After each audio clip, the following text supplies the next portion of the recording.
shoulder, you all know, is an unconstrained joint, and that makes it so particular because that's what is very special about it. It's that most of the stability of this joint is completely dynamic. It comes from the muscles, and so when these muscles do not work anymore, well, the joint does not work anymore at all, and it's really typical of that joint. Then you all know that it's made of several parts, several joints, but the two main joints that compose the shoulder joint is the glenohumeral joint that accounts for 70% of the motion approximately, and the scapulothoracic joint. And it's very complex because 14 muscles move and most importantly stabilize the shoulder.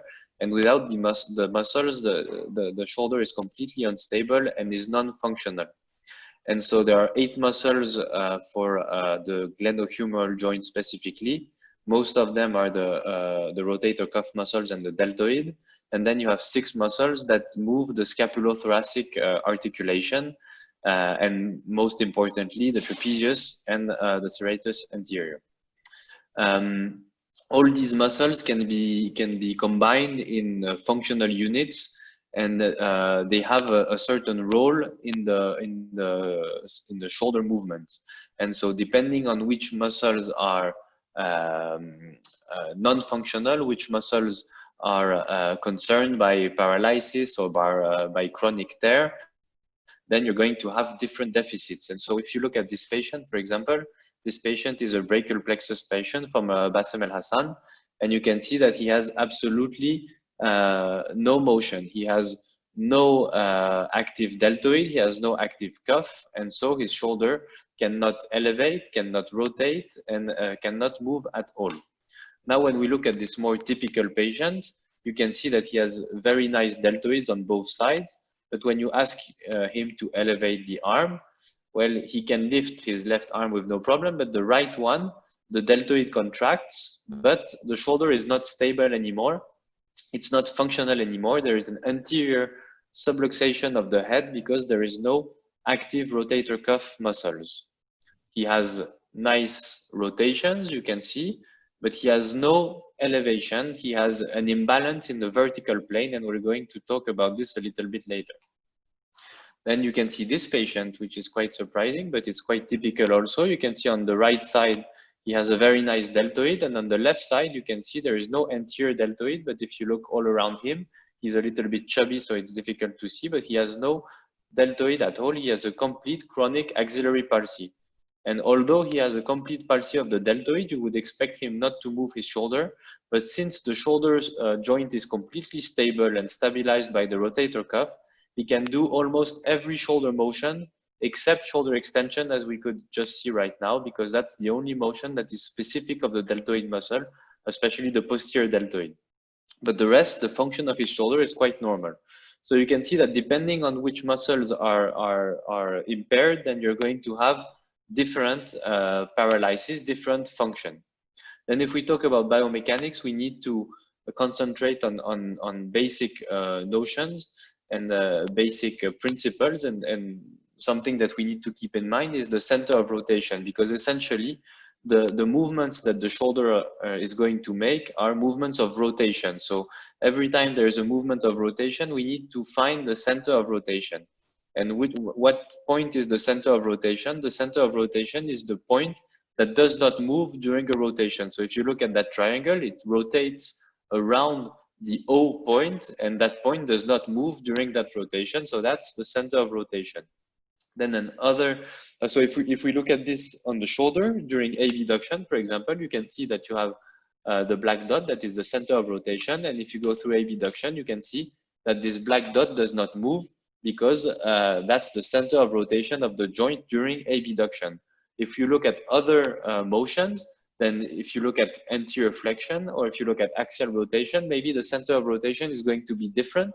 The center of rotation in the shoulder can move because this joint is non-constrained. And so the movements are not only rotation, but there is also some translation. So when there is going to be translation, the center of rotation is going to move, and then it's going to be stabilized by the cuff. And once it's stabilized, then you can have a movement of rotation.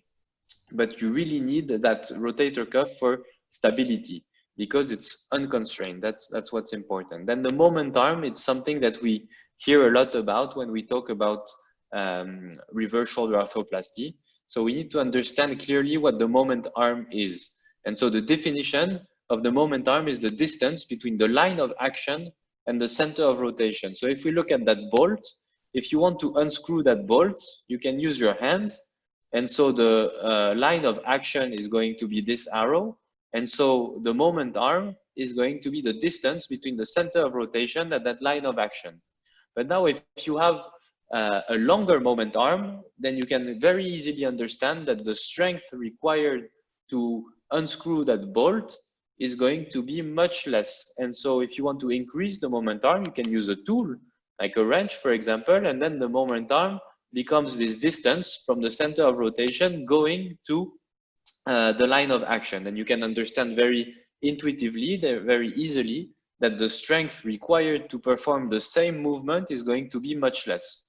And there's something important with this definition is that for a joint, for example, for the elbow, if you look at the brachialis that is represented here in red, you have the center of rotation here in yellow of that elbow joint. And you can see that this line between the distance between the line of action and the center of rotation for the same muscle, for the same joint, is going to be modified during the movement of flexion, as the center of rotation is going to move closer or further from the line of action of the muscle.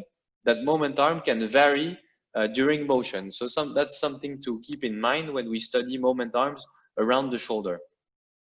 So then if we go back to how the shoulder works, most movements that are important for us is movements of rotation. What we want to do is rotate the arm around a center of rotation to do abduction, elevation, or axial rotation.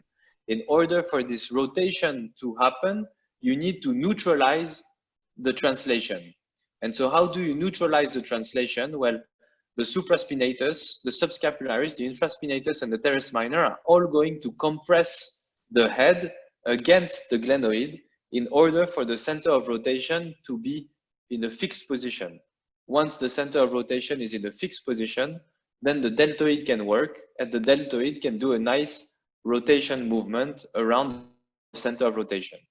Okay, so the rotator cuff, we think always of the rotator cuff as a means to do some rotation, because the infraspinatus and the teres minor does external rotation, the subscapularis does internal rotation, but the rotator cuff is also very importantly a stabilizer of the joint.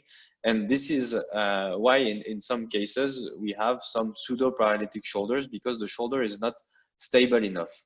So this is something that had been described by Steve Burkhardt a while ago, is the force couple. And you can see when you look at the shoulder that we have two force couples. One is a horizontal force couple and one is a vertical force couple. And if we look at these two force couples, if we look at the shoulder from above, we can see that in the front, there's the the subscapularis, sorry. And in the back, there is the posterior cuff with the infraspinatus and the teres minor. And these two muscles, they are opposite, and they create a horizontal couple. The same way, if we look at the shoulder from the front, we can see that there is the deltoid pulling the shoulder over superiorly, and the rotator cuff is pulling the head towards the glenoid, is opposing against that superior force. And so there is also a vertical force couple. And so when there is imbalance, when there is disruption of one of these force couples, well, the shoulder becomes non-functional in either the vertical or the horizontal plane, or sometimes in both. And so we can have an imbalance of the shoulder. You can see that it's imbalanced because it's no longer centered. You can see that the head is not in front of the glenoid anymore. So there is some sort of imbalance. But since this imbalance has taken place over many years, the shoulder has become fixed against the acromion. It's a Hamada 4B shoulder. So it's against the acromion right now. And so now there is no more translation because the shoulder has transformed itself into a constrained joint. And so it doesn't need anymore the rotator cuff for stability, because it has stability from the acromion and from the coracoacromial arch. And so despite this radiological aspect that is very severe, well, this patient is has a balanced shoulder because she has managed to balance her shoulder herself without the muscles, but by modifying the bony architecture of her shoulder. But in other cases, when you can have some imbalance, and you can see this patient, it's a patient from Philippe, she has a very weak supraspinatus, a very weak infraspinatus, but the rest of the cuff is fine. So it's not a very severe imbalance, and you can see that she can lift her arm if she is helped with the other arm. And when the arm is up, she can lift it, but she cannot lift the arm on her own because the shoulder is not perfectly balanced. And so in this situation, this is what Pascal Boileau has called painful loss of active elevation or painful shoulder. It's a functional shoulder, but it's a painful shoulder because of irreparable rotator cuff tear of the infraspinatus and the supraspinatus. But the shoulder is still functioning, but because you can see that the inferior subscapularis and the teres minor are still intact, and these two are enough to maintain the vertical balance against the deltoid. And so when these two muscles are intact, usually there is not a complete imbalance of the shoulder. But you can have a complete vertical imbalance if the inferior subscapularis is completely irreparable, or if the teres minor is completely irreparable. Well, you can see this patient, it's like the gentleman that we saw in the beginning. She has anterior subluxation of the head. She's trying to elevate the head, but she has a loss of the vertical couple. And so she has nice axial rotations because the horizontal couple is fine, but she has a loss of the vertical couple. So this is what we call a pseudo-paralytic shoulder. Typically, the shoulder is not very painful, but it's not functional. We can have also a loss of the force couple in the horizontal plane, and this can concern either the posterior cuff, like this gentleman who has no more posterior cuff, no more infraspinatus, no more teres minor. You can see he's trying to do some external rotation, but he has a negative external rotation with the arm on the side. And he's trying to put the hand to the mouth, and he has what we call a hornblower sign because he has no more active external rotation.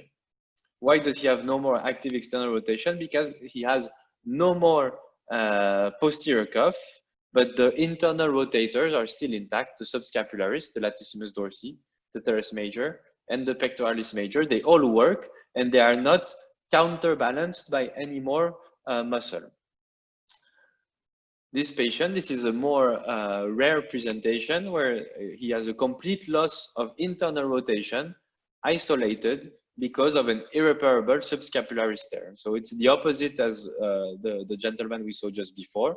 He has nice forward elevation. He has nice function in the vertical plane, but he has loss of internal rotation. These imbalances can be combined, and they can be combined in both the vertical and the horizontal plane. And you can see this gentleman on the left. He has lost his vertical balance because he has no more anterior elevation. He's trying to elevate the arm, but he's pseudo-paralytic. You can see that the joint is perfectly supple. He has full passive range of motion, but he has no more active elevation, and he has no more active external rotation. He cannot put the hand to the mouth anymore, and he cannot do external rotation. This is what we call the combined loss of elevation and external rotation. Some people also believe that it can happen in the other direction with the loss of elevation and internal rotation, and this is what we call the combined loss of elevation and internal rotation. Now, if we focus on that vertical imbalance, because we're here to talk about reverse shoulder arthroplasty and not tendon transfers today, and if you have a full vertical imbalance, if you have a superior migration of the head, it can end in a cuff tear arthropathy. These patients, we used to treat them with a Hemi 30 years ago. but this surgery gave satisfactory results on pain because we replaced the damaged cartilage, but the function was terrible because the shoulder was not stable because the rotator cuff was non-functioning.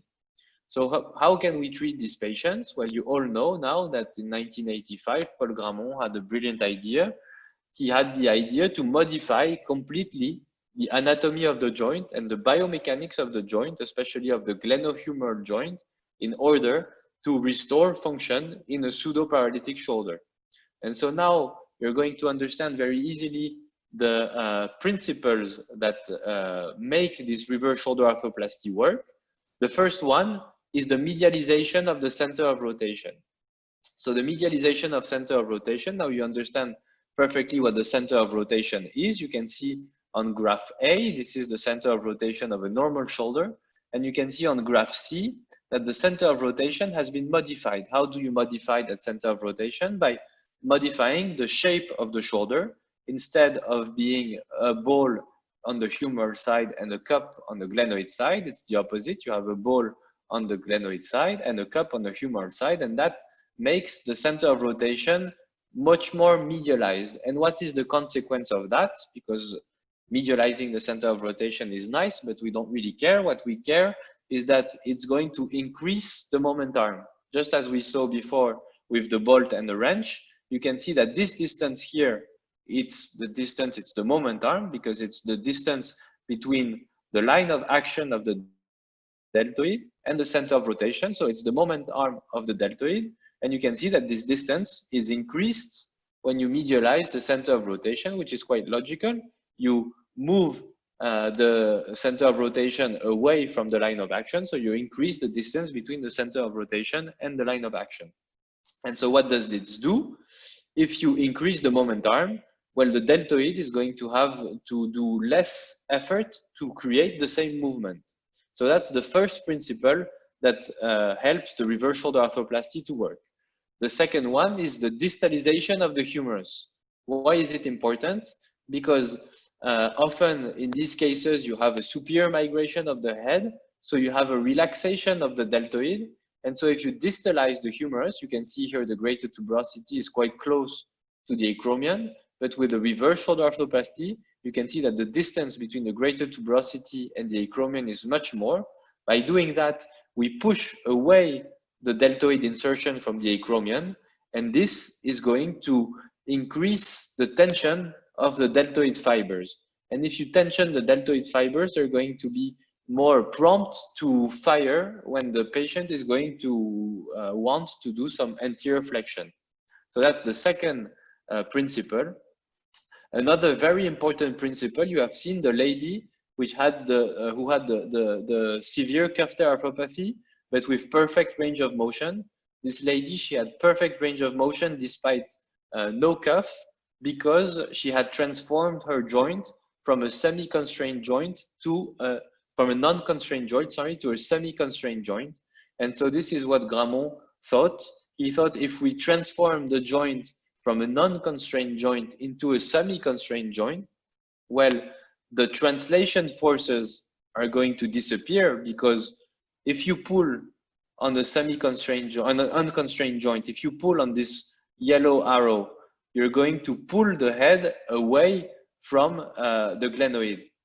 And then maybe if the cuff contracts, you can have some rotation. But if you have a constrained joint, as you can see here, well, if you pull on one side or the other, the only movement that's going to take place is rotation. So there is no more translation, no more parasitic movements, only effective rotation. So all the force that is going to be applied on the joint is going to transform into rotation. And then the last principle was to medialize completely the center of rotation, also in order to position it at the junction between the bone and the implant. You can see here the center of rotation is at the interface between the glenoid and the base plate, and this is going to decrease the stress on the implant, is going to decrease the shear forces, and so it decreases the risk of glenoid loosening. And so all these four principles make a perfectly functioning reverse shoulder arthroplasty, and with a mean 130 degrees of elevation, with a nice abduction. But this was not completely perfect, because if you medialize a lot, then there can be some impingement between the medial part of the humerus and the scapula, and this can create scapular notching, and we can see scapular notching that can progress and eventually reach that screw and loosen completely the glenoid. That's a possibility. If you have scapular notching, you're going also to have impingement between the polyethylene here and the bone or the metal. This can create some polyethylene wear with debris. This can lead to osteolysis of the glenoid, of the humerus, and to resorption of the bone.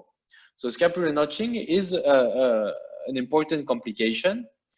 If we medialize a lot, we can have poor improvement in axial rotation, in external rotation, and in internal rotation, because there can be some mechanical impingement between the bone and the scapula. And also because if you medialize a lot, then we're going to relax the remaining rotator cuff, the subscapularis, and the infraspinatus. Then what is possible also, if you medialize a lot, all the soft tissues are going to be relaxed. You're going to lose some compressive forces of the deltoid. You're going to have relaxation of the remaining rotator cuff, and this can lead to instability. And then the last problem, if you medialize a lot, then the patients, they can be a little bit disappointed with the shape of their shoulder, because since the joint is so much pushed into the body, you can have the contour of the shoulder that becomes a little bit abnormal. So in order to correct this, three surgeons had the idea to modify slightly the design from Paul Gramont and to lateralize. And we've been talking about lateralization since 2003 now, because of the ideas of Philippe Valenti, Marc Frankel, and Pascal Boileau. But this lateralization is something not very clear, because it can happen on both the glenoid side and also the humeral side. And it can happen on the glenoid side and on the humeral side by modifying different aspects of the implant. So we need to focus on every single modification to understand the implications. If we look at the glenoid, you can see these are three different designs of glenoids, of lateralized glenoids, but they lateralize differently. You can see that the base plate here, it lateralizes by being what we call onlay. It means that the glenosphere, instead of being completely flush to the bone, it is there is a distance between the bone and the glenoid that is the thickness of the base plate. So instead of being around the base plate, it is above the base plate. So you have the thickness of the base plate, which lateralizes a little bit the glenoid part. You can also modify the shape of the sphere. You can see here it's half of a sphere, here it's half of a sphere, and here it's 2/3 of a sphere. So by modifying the shape of the sphere, you modify also the lateral offset, because you lateralize a little bit the glenoid part. Or if you think that metal is not a good option to lateralize, you can keep exactly the same design as your usual glenoid, but you can lateralize by adding some bone here.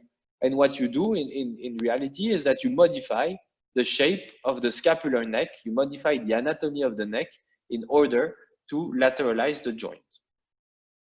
You can also lateralize in the humerus, okay? You can lateralize on both sides. And how can you lateralize on the humerus? You can modify the shape of the stem. This is the typical delta stem that has been designed by Paul Gramont. And now this is a completely straight stem. And now most stems you will see, you will notice, have a curved shape. And if you have a curved shape, then you're going to push the lateral part of the humerus, the greater tuberosity and the rotator cuff attachments, away from the glenoid. So you're going to lateralize on the humerus. You can also lateralize on the humerus by modifying the neck shaft angle. Initially, Gramont proposed a 155 degrees neck shaft angle, but you can modify that to 145 or even 135 degrees. And this lateralizes a little bit, we will see maybe later. And then you can also modify the shape of the humeral liner or the humeral insert. You can see here that in the Gramont design, it is what we call an inlay stem, sorry. It's inlay because we have to ream the metaphyseal part of the humerus to put this part inside the humerus. But with this type of implant, the humeral cut is here. You don't have to ream the metaphysis, but you place an implant above the humeral cut. And so you're going to preserve some metaphyseal bone because you don't have to do some reaming of the metaphyseal bone. But on the other side, you're going to distalize and lateralize on the humerus. So you have to keep in mind that all the implants on the market have different designs. They have chosen to modify certain aspects of the implant and not others. And it's important to understand the type of implant you're using because this lateralization can have some consequences. So whether you lateralize on the humerus or on the glenoid side, it's going to be a global lateralization, and global lateralization has some common effects. But if you lateralize on the glenoid side or on the humeral side, it's going to be slightly different. It has different implications. So if we look specifically at the glenoid side, if you lateralize on the glenoid, you can see very clearly on this drawing that you're going to push the humerus away from the scapula. And so you're going to decrease scapular notching. What you're going to do also, you're going to limit and decrease impingement-free range of motion because there is going to be less mechanical impingement between the humerus and the scapula on this side. But as you push away the center of rotation, you push the center of rotation and you bring it closer to the line of action of the deltoid. So if you do that, you're going to decrease the moment arm of the deltoid that we saw in the beginning. You may also increase the stress on the acromion if you lateralize a little bit too much, and you can increase the shear forces because we saw that it was important to have the center of rotation at the interface between the implant and the bone. If you push away that center of rotation too much, you can have some shear forces on the scapular neck, on the glenoid, and you can have glenoid loosening. Although now you can see that we can have very strong hardware fixation, and this problem is not a problem anymore too much with lateralizing glenoid implants.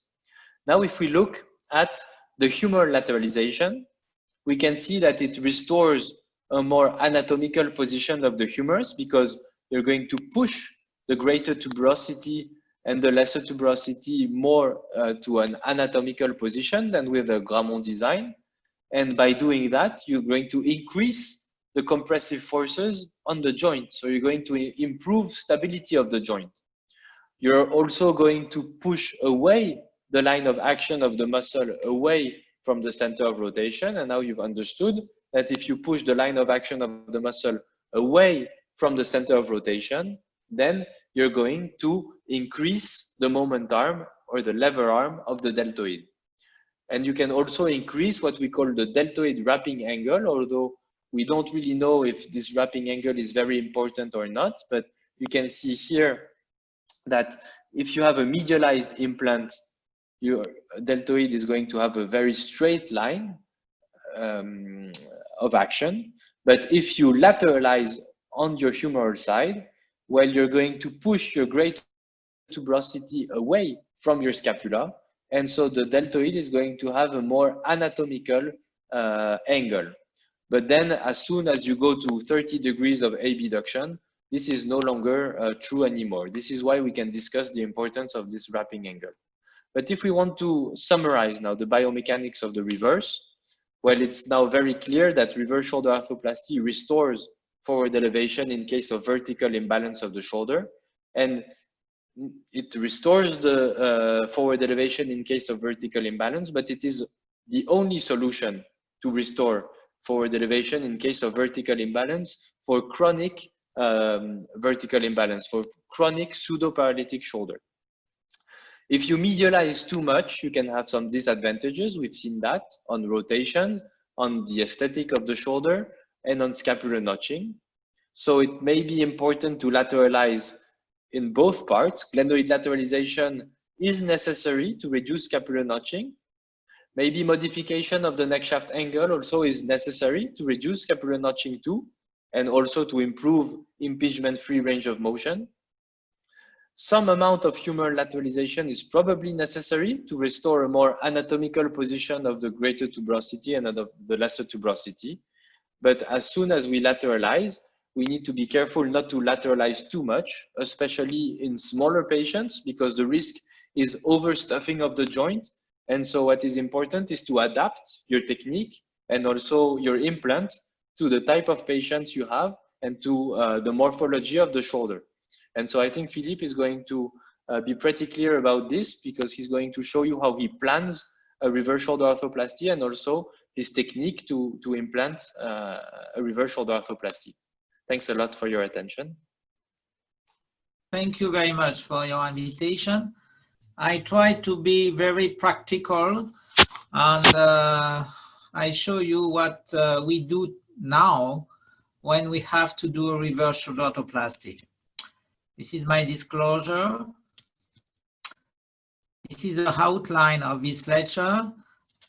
It's important to remember the indications in cuff tear arthropathy, because I think that if the indication is not good, the technique is not good. Tips and tricks on the results that we have now, because learning curve is very important with the reverse shoulder arthroplasty. So if we talk about irreparable cuff tear, the definition of a pseudoparietic shoulder is when there is anterior and superior migration of the humeral head. Sometimes it's static, sometimes it's dynamic, and I think that is very important to remember the definition, because many surgeons talk about pseudoparietic with a forward elevation of 100 degrees, but it's not pseudoparietic. Pseudoparietic is static sometimes when the humeral head is just under the skin, and sometimes is dynamic, like this patient with a superior and anterior escape of the humeral head.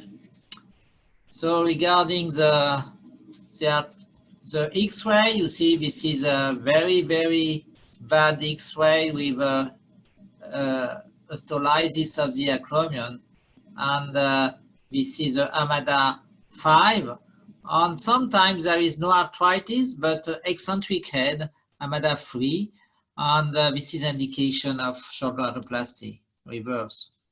This is another case. For example, you see a very big atrophy of the muscle, infraspinatus and supraspinatus. You have a superior migration of the humeral head. You have no arthritis. This is a pseudoparietic shoulder, and this is a good indication of reverse.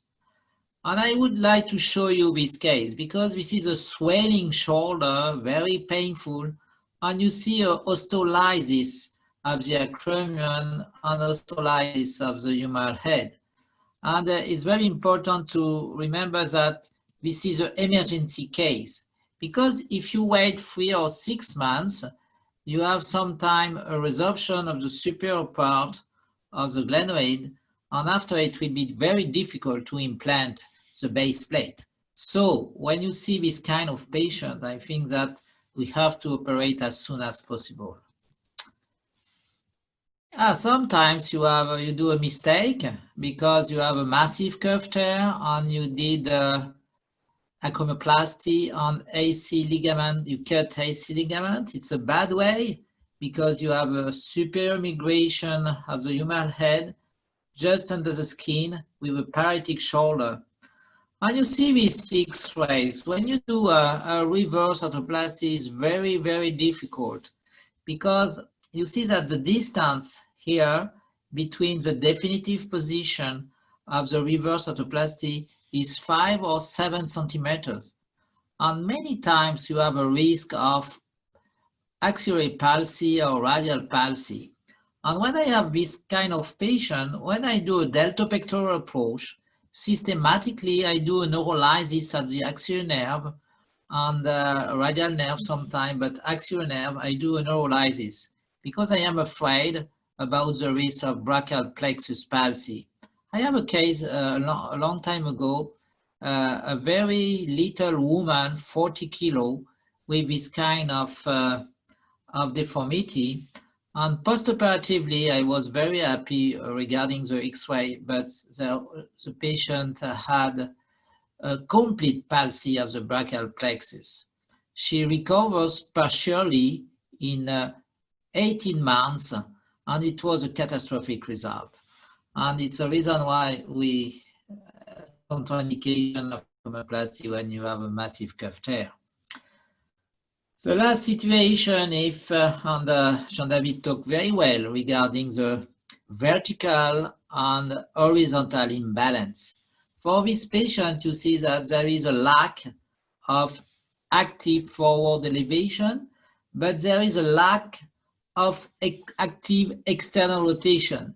There is a lag sign, there is a drop sign, and you see that on the MRI, there is a complete atrophy and fatty infiltration of supraspinatus, infraspinatus, and teres minor. And it's an evidence that if you do only a reverse arthroplasty, you don't restore any external rotation. And in this kind of patient, you have to combine episcopal procedure, latissimus dorsi or latissimus dorsi plus teres major around the humerus. So when we decide to do a reverse arthroplasty, it's very important to do a preoperative planification, particularly for the glenoid. And you know that this classification of FABA, this E0, E1, E2, E3, there is a superior erosion of the glenoid. And this is very important to identify this deformity, because if you don't do a superior bone graft, you have a superior tilt and you have a glenoid loosening. And it's very, very important to measure the deformity of the superior part of the glenoid.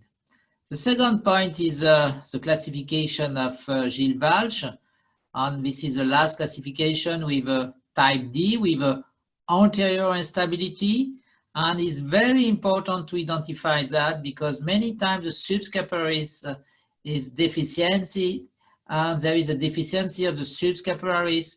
And if you do anatomic arthroplasty because you think that there is not a big deformity, the posterior superior cuff is correct, and you have a risk of rupture of the subscapularis. And type D is an indication of reverse arthroplasty.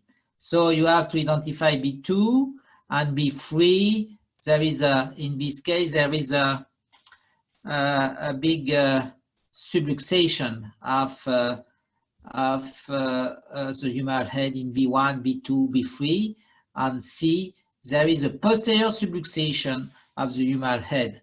And you know very well that if you do anatomic arthroplasty, many times you have a recurrent subluxation of the humeral head, and you have a risk of glenoid loosening or posterior polyethylene wear. So many times in type C and type B3, even the patient is young, we decide to do a reverse arthroplasty. So after, what do? I do systematically standard X-rays. I do a CT scan, and I ask for the radiologist to do a 3D reconstruction. But now we develop a software like Imascap or software. Many companies have the software now. But in FH Orthopaedics, we develop a software eOrtho, and you have you send the CT scan 2D to the engineering of FH Orthopaedic, and he does automatically a segmentation, and he sends you a 3D reconstruction of your patient. And it's important to evaluate the bone deformity, but it's very important to evaluate the soft tissue.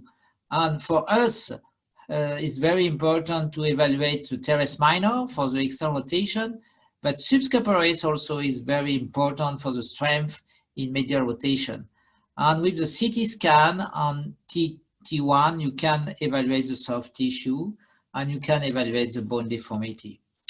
So if you do a standard X-rays, this is very important that you see that you can measure two angles. This angle TSA was developed by the team of Gerber, and this is a deformity of the global glenoid. And it's very important to know this angle when you do anatomic arthroplasty to evaluate the inclination of the glenoid. But when you do a reverse arthroplasty, the most important is to put your base plate flush to the inferior part of the glenoid. And many times it's not your base plate, the design of the base plate is very small, and you have to evaluate the deformity of the inferior part of the glenoid. And it's the reason why Pascal Boileau described RSA angle is completely different, is more important than the TSA angle. And in my practice, it's very important to evaluate the deformity with the RSA angle, and with the software, the engineering measures the inclination of the surface of the base plate. It's the reason why when we compare many software, there is a little difference, because if you measure the deformity of TSA and if you compare to RSA, it's completely different. It's the reason why sometimes the software are different. Regarding the retroversion, you can measure, but it's not very precise, the Friedman angle. And regarding the subluxation, the posterior subluxation, you can measure with axillary view and with index DE, and if it's most 55%, there is a posterior subluxation. If it's less, 45% is the anterior subluxation. So I think that is important to measure that, but this measure we can obtain automatically with the new software. On a 2D CT scan, because 5 years ago we tried to evaluate the deformity on 2D CT scan in a free plane, sagittal plane, horizontal plane, and coronal plane. And now we use a software, and the software does automatically the measure of the retroversion, the measure of the inclination, and the measure of the posterior, the subluxation of the humeral head.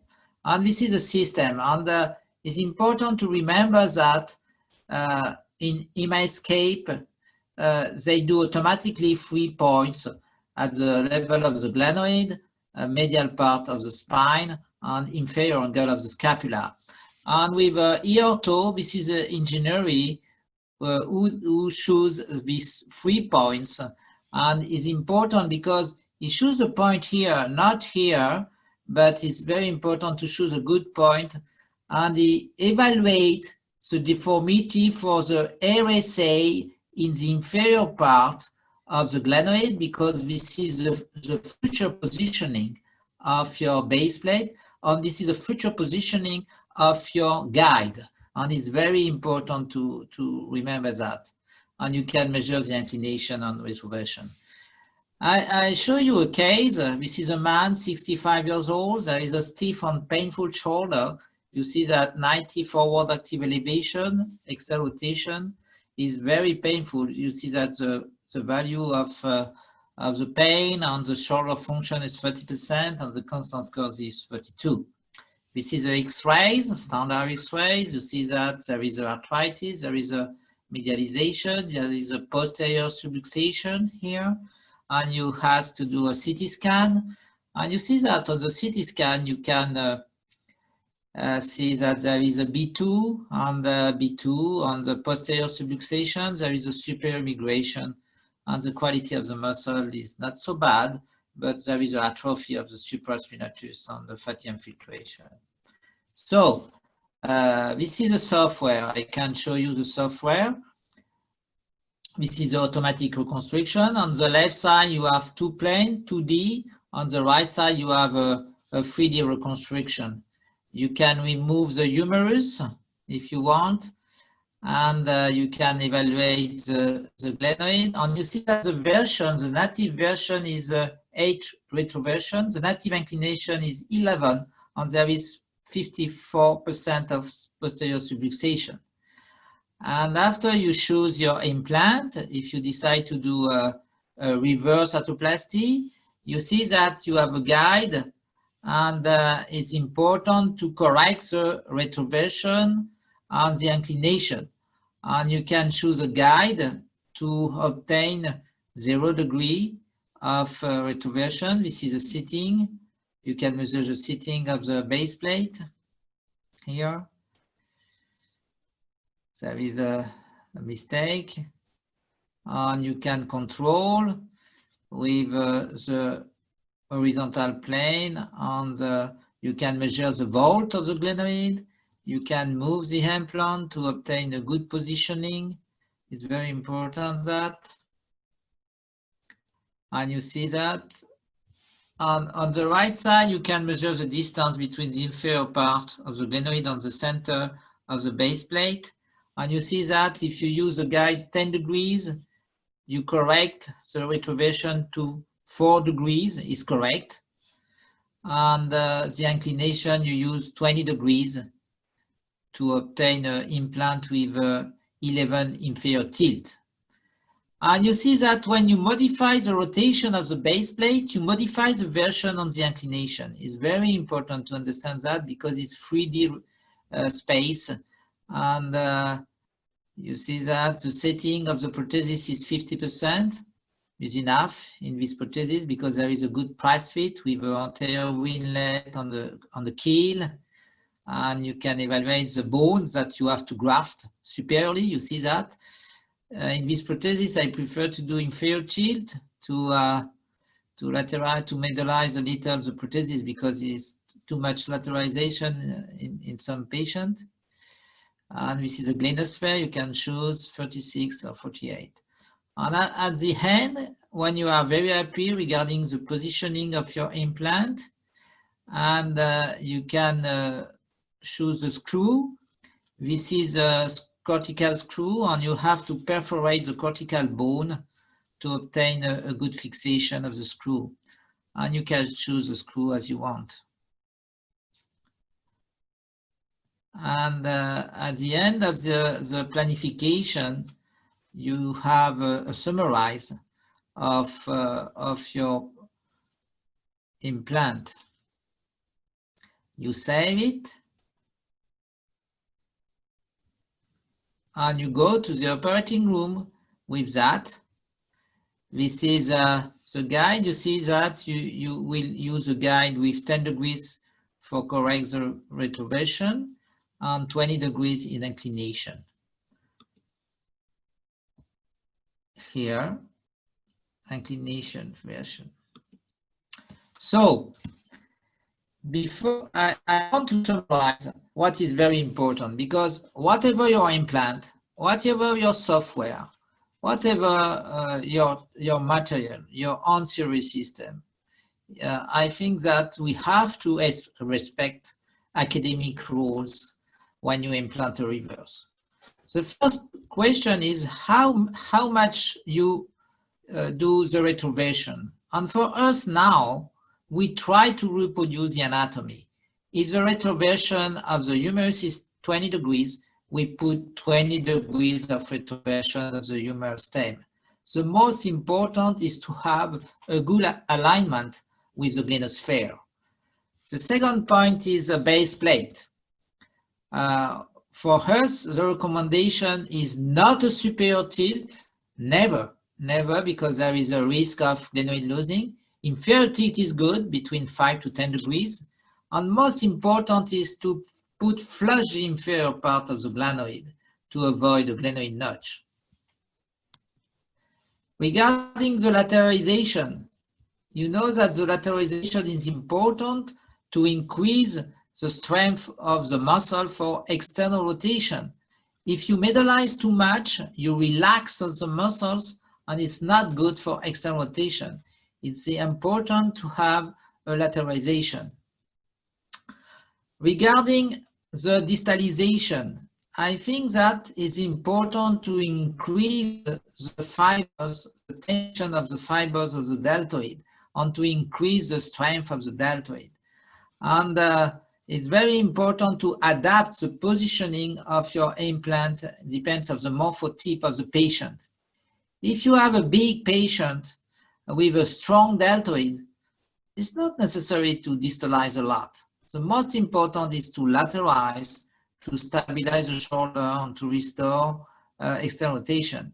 If you have a patient very thin, 40 kilo, many times we have to distalize more than to lateralize, because if you lateralize too much, as described by GD, you overstuff, and the patient is very painful with a risk of bursitis of the deltoid.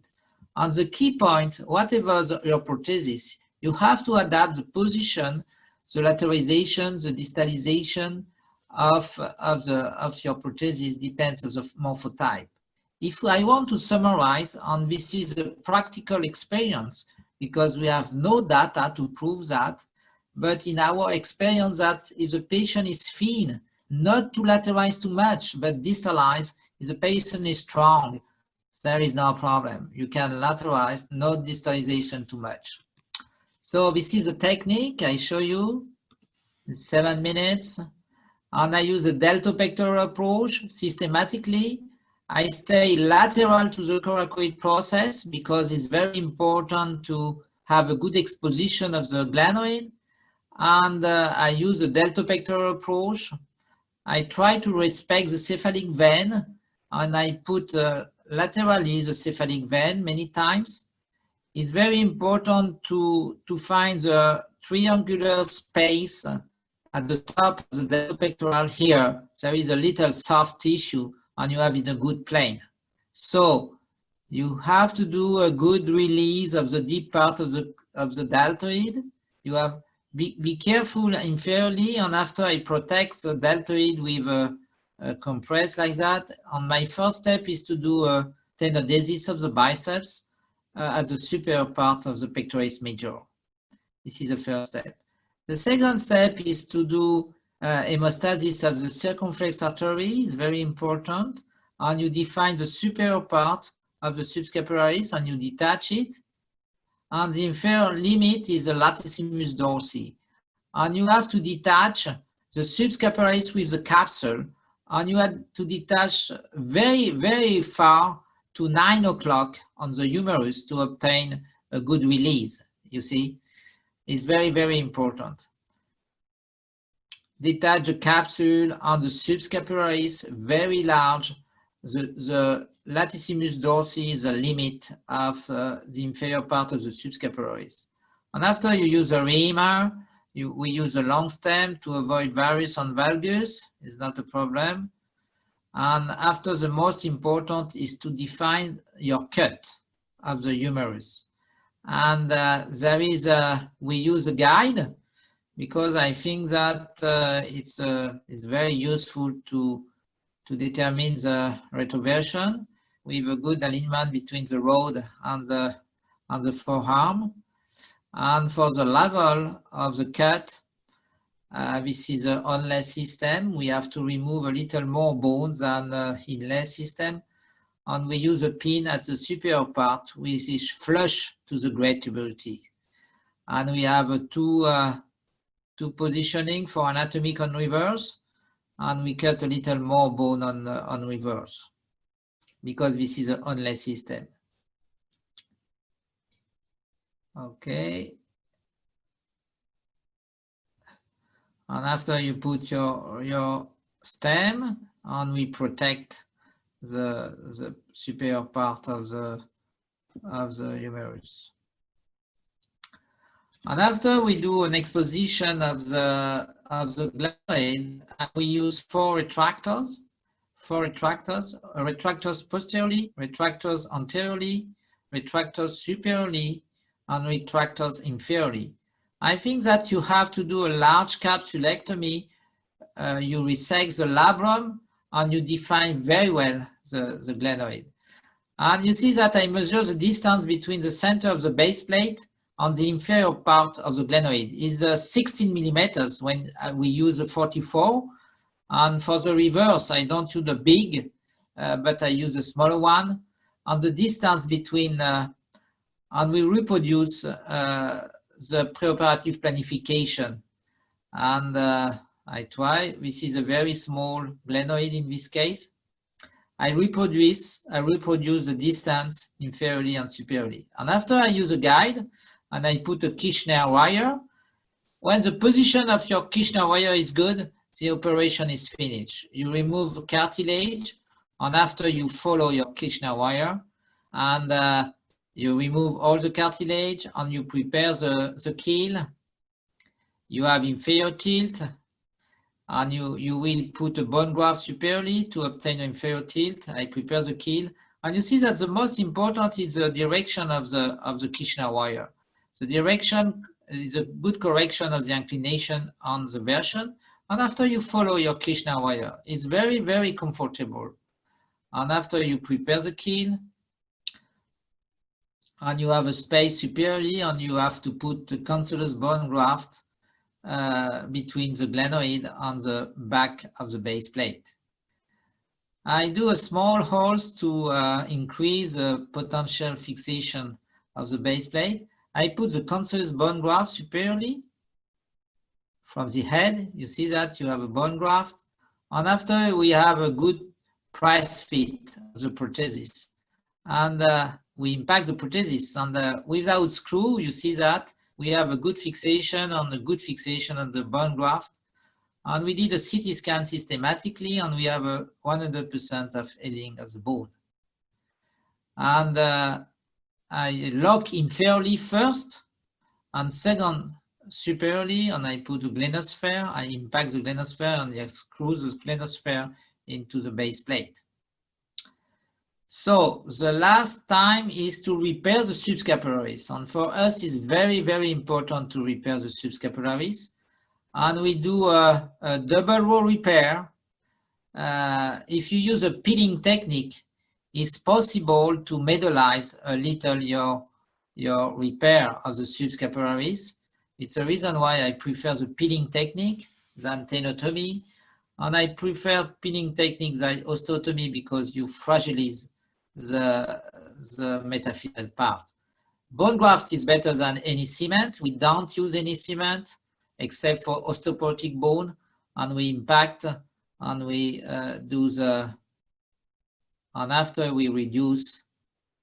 It's very stable. You test in abduction, in adduction, and you do the double repair of the subscapularis, medial repair, and lateral repair, transversus repair.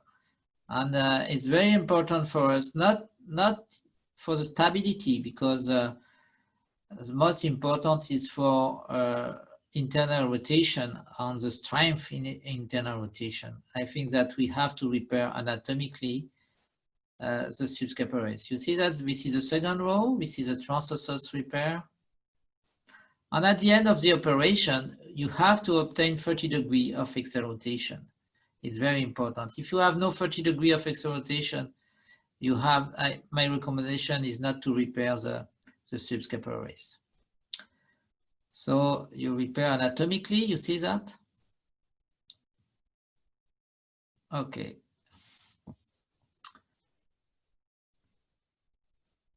Okay, you check the external rotation.